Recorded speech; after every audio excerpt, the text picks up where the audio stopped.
The sun hung low over the horizon, casting long shadows across the fields as Farmer Elias trudged through the soil, his boots sinking into the earth with each step. The air was thick with the scent of damp earth and the faint metallic tang of rust. His calloused hands gripped the handle of the shovel, the rhythmic scrape of metal against dirt the only sound breaking the silence. Then, a dull thud. Elias paused, frowning. He struck again, harder this time, and the object shifted beneath the soil. Curiosity gnawed at him as he dug deeper, his fingers brushing against something cold and unyielding. With a grunt, he pried it loose, a rusted box, its edges corroded, its lock long since surrendered to time. The weight of it in his hands felt heavier than it should, as if it carried more than just metal and decay. Elias wiped the grime from the box's surface, his brow furrowed. He'd lived on this land his entire life, tilling the same soil his father and grandfather had before him. Yet he'd never come across anything like this. The box was small, no larger than a shoebox, its iron bands warped as if by some ancient heat. He shook it gently and something inside rattled faintly. His heart quickened. This wasn't just trash. This was something deliberate, something buried with purpose. The hairs on his arms stood on end as he carried it to the porch, setting it on the weathered wood as if it were a bomb. The screen door creaked open behind him, and his wife Clara stepped out, wiping her hands on her apron. "What's that?" she asked, her voice laced with suspicion. Elias didn't answer, his fingers already working at the rusted hinges. The lid groaned in protest before giving way, revealing a layer of brittle, yellowed fabric. Beneath it, nestled in the folds, was a single baby shoe, tiny, delicate, its leather cracked with age. Clara gasped, her hand flying to her mouth. "No," she whispered. "It can't be." Elias's breath hitched. He knew that shoe. He'd seen it once before, in a photograph, blackened and curled at the edges, lost in the fire that had consumed the old orphanage decades ago. The fire had taken everything, children's lives, records, any trace of the little ones who had vanished in the flames. But here it was, preserved in this rusted box, far from the ashes. How? Why? The questions clawed at his mind as he stared at the shoe, its laces still tied in a perfect bow, as if waiting for a foot that would never return. Clara's voice trembled. "Elias, do you remember the stories? The ones they told about the fire? How some of the children's things were never found?" He nodded slowly, his throat tight. The town had moved on, built new lives over the ashes of the past. But this was a ghost, unearthed. The shoe wasn't just an object, it was a memory, a fragment of a life that had been erased. And as Elias held it, the weight of the past settled over him like a shroud, heavy and inescapable. The box had more inside. Beneath the shoe, wrapped in oilcloth, was a bundle of letters, their ink faded, but legible. Elias unfolded one carefully, his fingers trembling. The handwriting was elegant, looping, the words a desperate plea. "If you find this, know that we did not abandon them. They were taken. The fire was a lie." Clara leaned closer, her eyes wide. "Who wrote this?" Elias shook his head, his mind racing. The letters were dated weeks before the fire, signed only by A. No last name, no explanation, just cryptic warnings and fragments of a story no one had ever heard. The wind picked up, rustling the papers in Elias's hands. He felt a chill crawl up his spine, the kind that had nothing to do with the evening air. This wasn't just a forgotten relic. It was a confession, a secret buried for years, waiting to be unearthed. And as he stared at the shoe, the letters, the rusted box, he realized, the fire hadn't just destroyed a building, it had buried the truth, and now it was clawing its way back to the surface.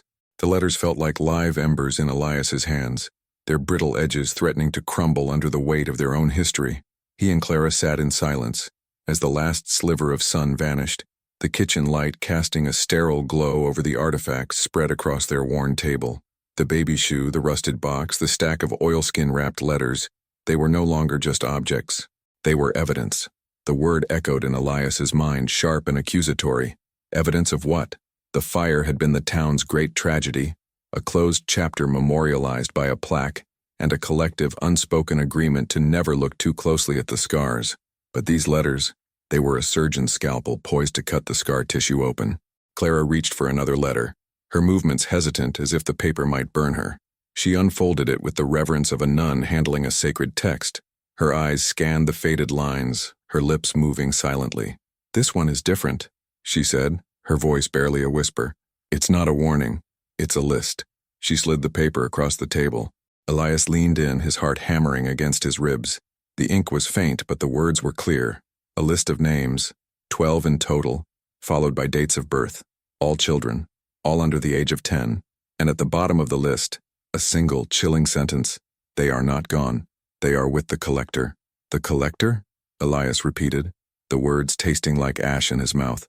The phrase was devoid of context, yet it carried an immense predatory weight. It wasn't the title of a person, it was the name of a function. Someone who acquired things. People. The baby shoe suddenly felt less like a memento and more like a tag from a specimen jar. A cold dread, deeper and more profound than the earlier chill, seeped into his bones.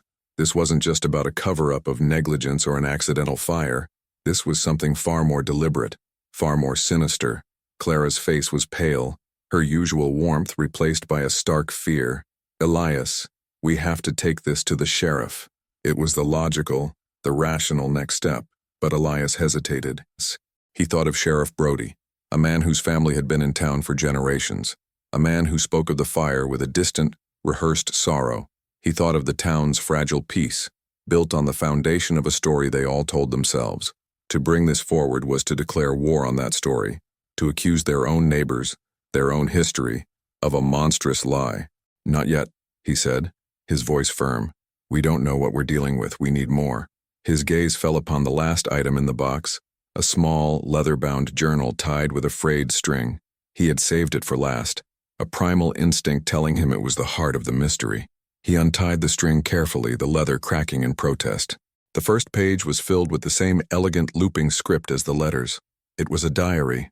The author, the mysterious A, was a woman named Agnes. She was a teacher at the orphanage. As Elias began to read, her voice seemed to materialize in the quiet kitchen, a ghost from the past telling her story. October 3rd. The new benefactor is a quiet man. He calls himself Mr. Silas. He brought gifts today, books, a new globe for the classroom. The children adore him, but there is something in his eyes when he looks at them. It is not kindness. It is appraisal. He looks at them the way a man might look at butterflies he wishes to pin to a board. Elias's blood ran cold. The narrative shifted from the vague unease of the letters to a precise daily account of a predator in their midst. Agnes wrote of Silas's visits, his growing influence over the orphanage's director. She described how he would single out certain children, the quiet ones, the ones without families to ask questions. He would take them for outings, returning them hours later with new clothes and a vacant look in their eyes. November 17th. Little Mary is gone. They say her aunt from the city came for her, but I saw Mary's face when Silas led her to his car. She was not happy. She was terrified. I asked the director about the aunt, about the paperwork. He told me to mind my own business, that Mr. Silas was a saint for saving these children from a life of poverty. A saint does not have eyes like winter ice. Clara covered her mouth, a strangled sob escaping her lips. Elias continued to read, his voice low and steady, a conduit for Agnes's terror. The diary detailed her secret investigation. She had followed Silas once to a remote property on the edge of town, a place locals avoided, rumored to be cursed. She hadn't gotten close, but she had seen enough. Windows barred from the outside, a strange silence hanging over the grounds. She had started keeping the list, a record of the vanished. The baby shoe, she wrote, belonged to the first child, a boy named Thomas. She had kept it as a promise, a physical token to remember him by in case she too disappeared. December 5th. He knows. Mr. Silas knows I am watching him. He found my notes today. He did not say anything, merely smiled and told me that fire is a very effective way of cleansing the past. I am writing this last entry and hiding it where no one will ever find it. If you are reading this, the fire was not an accident. It was an erasure. Do not let them forget us. Do not let them forget the children. The final entry was dated the day before the fire. Elias closed the journal, the sound unnaturally loud in the suffocating silence of the kitchen. The pieces clicked into place with a horrifying clarity. The rusted box wasn't just buried in a random field. Elias's farm bordered the old unused road that led to Silas's property. Agnes must have fled the orphanage that night, running for her life, and buried her evidence here, in the one place she thought it might be safe, waiting for a future that might be brave enough to listen. The fire wasn't a tragedy. It was an inferno of convenience, designed to consume the evidence of the crimes and the last person who could expose them. And the town, in its grief, had built a monument to a lie. Elias looked at Clara, his own reflection in her wide, terrified eyes. They were no longer just farmers who had found a box. They were the keepers of a terrible truth, a truth that had been buried for 30 years, and now it was theirs to bear. The question was no longer what had happened, but what they were going to do about it. The weight of Agnes's journal was a physical pressure in the room, a gravity that seemed to bend the light and thicken the air. Elias and Clara sat on opposite sides of the table, the artifacts between them like pieces on a game board they never asked to play. The silence was no longer peaceful. It was a taut wire, humming with the vibration of a terrible, newly discovered frequency. The world outside their kitchen window, the familiar fields, the distant glow of the town's lights seemed like a film set, a flimsy backdrop to a reality that had just been violently rewritten. "We can't stay here," Clara finally said, her voice thin but resolute. She wasn't talking about leaving the house. She was talking about the town, the life they knew. This place, it's built on a grave, a lie. She looked at the baby shoe, her expression a mixture of pity and horror. All this time we've been living on top of it, tending our gardens, going to church, smiling at people whose parents, whose grandparents might have known. Her words struck Elias with the force of a physical blow. He thought of old man Hemlock at the general store, whose father had been on the volunteer fire brigade. He thought of Mayor Whitmore, whose family had donated the land for the memorial plaque. These weren't just names, they were faces, people he shared his life with. The conspiracy wasn't a shadowy, abstract entity.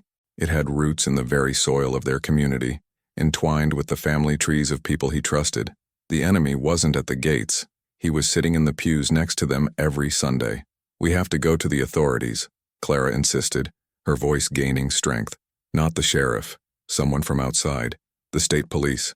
Elias shook his head, a slow, deliberate motion. "And tell them what? That we found a box with a shoe and a 30-year-old diary from a woman everyone thinks died in a fire. They'll pat us on the head, call it a local legend, and send us home. We need proof, Clara, something they can't dismiss." He stood up, pacing the small kitchen, the floorboards groaning under his weight. "Agnes wrote about the property, the place Silas took them. It's still there." A new kind of fear entered Clara's eyes. "No, Elias, absolutely not. That place it's not right. People have always said it's cursed." "Cursed or just well-guarded secrets?" he countered, his mind already racing, forming a plan that felt both necessary and suicidal. "If there's any proof left, any trace of what happened, it'll be there. We have to look." The argument that followed was the most painful of their marriage. It wasn't about anger, it was about terror. Clara pleaded, her voice cracking, painting vivid pictures of them disappearing like Agnes and the children, their farm left to ruin, their story swallowed by the same lie that had consumed so many others. Elias listened, his heart aching with every word she spoke because he knew she was right. The risk was immense. But as he looked at the journal, at Agnes's desperate looping script, he felt a responsibility that transcended his own fear. He was the one who had dug up the box. He was the one who had unearthed the truth. He couldn't just bury it again. "I have to, Clara," he said, his voice soft but unyielding. "For her, for them. If I don't, then what was the point of any of this? Why did the box choose me?" It was a foolish, romantic notion, but in the charged atmosphere of the kitchen, it felt like fate. He went alone 2 hours later under the cover of a moonless sky. He drove his old pickup truck, leaving the headlights off until he was well away from his farm, navigating the dirt track by memory. The air grew colder as he approached the edge of the property Agnes had described. The trees here were different, ancient, gnarled oaks that leaned toward each other, their branches creating a dense canopy that blotted out the stars.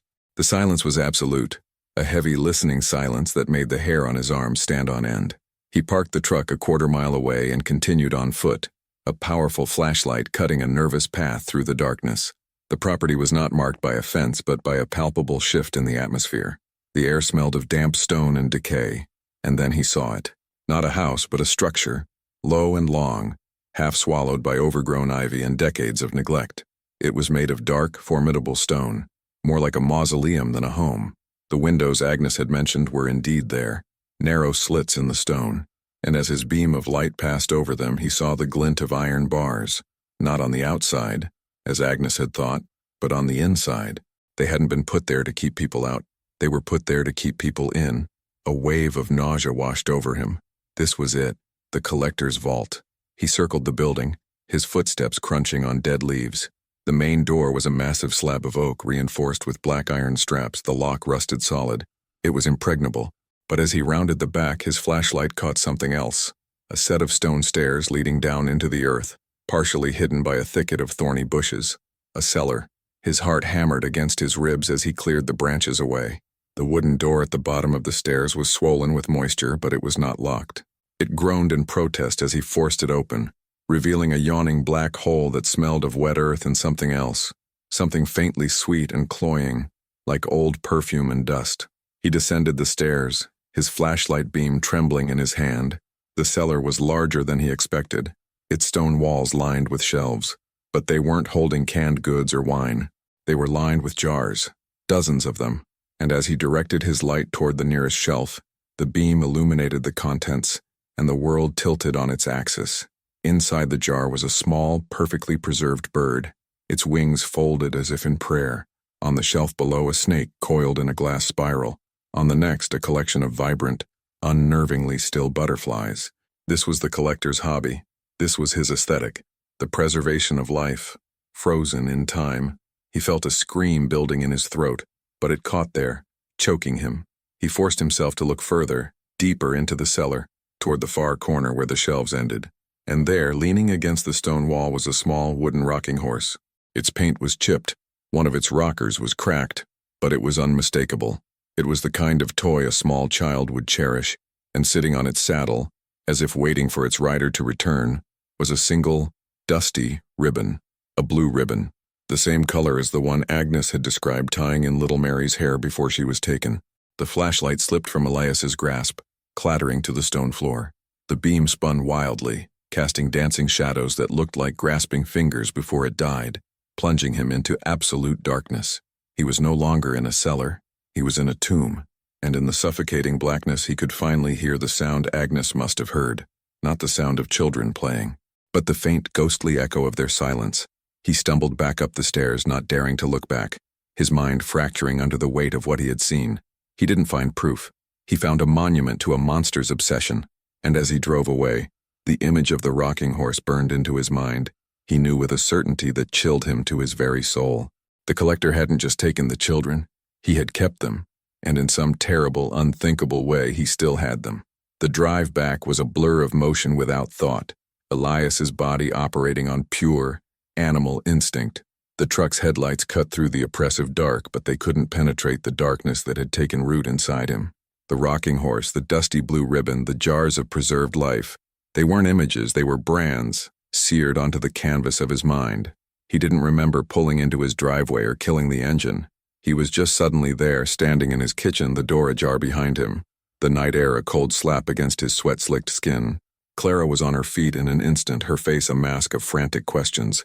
"Elias, my God, what happened? Are you hurt?" She reached for him, but he flinched away, his gaze fixed on the table, on Agnes's journal, on the baby shoe. Those things were no longer just historical artifacts. They were connected now to the living nightmare he had just left. They were the key, and he had just seen the lock. "He kept them," Elias rasped, the words tearing from his throat like shards of glass. His voice was not his own. It was a hollowed-out thing, a vessel for the horror he contained. Not their memories, not their things. Them. He sank into a chair, the motion slow and heavy, as if his bones had turned to lead. He couldn't bring himself to describe the jars, the macabre collection of a twisted naturalist. He couldn't make her see the butterflies pinned to a board, their wings forever stilled. He could only give her the one image that broke it all, the one that shattered the boundary between past and present into a million pieces. There was a rocking horse, Clara, in the cellar, and a blue ribbon. The color drained from Clara's face. She didn't need any more explanation. She had read the diary. She knew about Mary, the little girl with the blue ribbons. The silence that followed was not empty. It was full, saturated with the unspoken screams of a dozen children whose lives had been paused, preserved in a monster's collection. This was the climax, not of action, but of emotion. It was the moment the abstract horror of a 30-year-old story became a present, tangible, suffocating reality. It was the moment they understood they weren't just uncovering a crime. They were standing in its still beating heart. "We can't go to the police," Clara said, her voice eerily calm. It wasn't a question or a suggestion. It was a statement of fact, a new and terrible axiom governing their lives. The sheriff, his father was the town doctor back then. He signed the death certificates. They're all part of it. The whole town is the cover-up. She looked at Elias, her eyes clear and sharp, stripped of all illusion. "If we go to them, we won't be witnesses. We'll be the next loose ends to be tied up." They spent the rest of the night in a grim, feverish pact. The decision was made with a quiet, devastating finality. They would not fight the lie from within. They would escape it. They packed a single bag, not with clothes or sentimental items, but with the box, the journal, the letters, and the shoe. These were their only assets now, their only truth. As the first gray light of dawn began to creep over the fields they had tilled for a lifetime, Elias took one last look around the kitchen. He saw the crack in the ceiling he'd always meant to fix, the coffee stain on the table from 1,000 mornings, the worn patch on the rug by the door. It was the life they had built, and it was a ghost now. Before they left, Elias walked out to the spot where he had dug up the box. The earth was still scarred from his shovel. He knelt, his fingers touching the disturbed soil. He thought of Agnes, running through the night with this terrible burden, burying it here in the hope that someone someday would find it. He had been that someone, but he had failed to bring her justice. He could only promise to carry her truth. He took the baby shoe from the box and placed it gently back into the hole, covering it with a thin layer of dirt. It was a symbolic gesture, a closing of a loop. The shoe belonged to the past, to the memory of Thomas. He and Clara were taking the future, the living truth, with them. The past would stay buried, but not forgotten. They drove east as the sun rose, a burning, indifferent eye over a world that would never know the truth of that town. They left no note, no explanation. They simply vanished, just like the children had, but with a crucial difference. They were taking the story with them. The Fecho Simbolico was not a moral handed down, but a destiny they had chosen. They were no longer just farmers. They were the unwilling custodians of a secret, the last living archive of a crime so profound it had reshaped the very ground it was built on. Their destiny was to carry that weight, to look over their shoulders for the rest of their lives, forever bound by the contents of a rusted box. Weeks later, 1,000 miles away, in a bustling city where no one knew their names, they found a small, cheap motel. The anonymity was a fragile shield. One evening, while Clara was in the shower, Elias sat on the edge of the stiff bed, turning the small, leather-bound journal over and over in his hands. He had read it a dozen times, but he felt he was still missing something, some final piece of Agnes's desperate puzzle. His thumb, calloused from a lifetime of work, caught on a slight irregularity in the leather on the back cover. It was almost imperceptible, a tiny bump beneath the surface. He took his pocket knife, the blade gleaming under the cheap fluorescent light, and carefully worked the tip into the seam. With a gentle pry, the thin leather backing peeled away. Tucked into a hollowed-out space within the book's cardboard was not a letter, but a photograph. It was faded, the edges brown with age. It showed a group of orphanage children smiling for the camera. In the back row, a young woman with kind eyes and a determined set to her mouth, Agnes, had her hand on the shoulder of a little boy. But it wasn't the children that made Elias's breath catch in his throat. It was the man standing on the far edge of the frame, half turned away from the camera as if trying to avoid the shot. He was tall, with a severe face and cold, piercing eyes. He was unmistakably the man from Agnes's description, the collector, Mr. Silas. But it was the small silver pin on the lapel of his suit that made the blood freeze in Elias's veins. It was a distinctive insignia, a coiled serpent eating its own tail, an Ouroboros. And beneath it, almost too small to read, were the letters ANGEL. It was an acronym he didn't recognize, a symbol from a world he couldn't imagine. This was bigger than one man, bigger than one town. This was an organization, a network. The loop wasn't closed. It had just opened onto a much larger, more terrifying circle. The story of the orphanage fire wasn't an ending. It was a single thread, and by pulling it, Elias had just begun to unravel a tapestry of darkness that stretched far beyond the borders of their small, forgotten town. Their flight was not an escape. It was the first step of a much longer, more dangerous journey.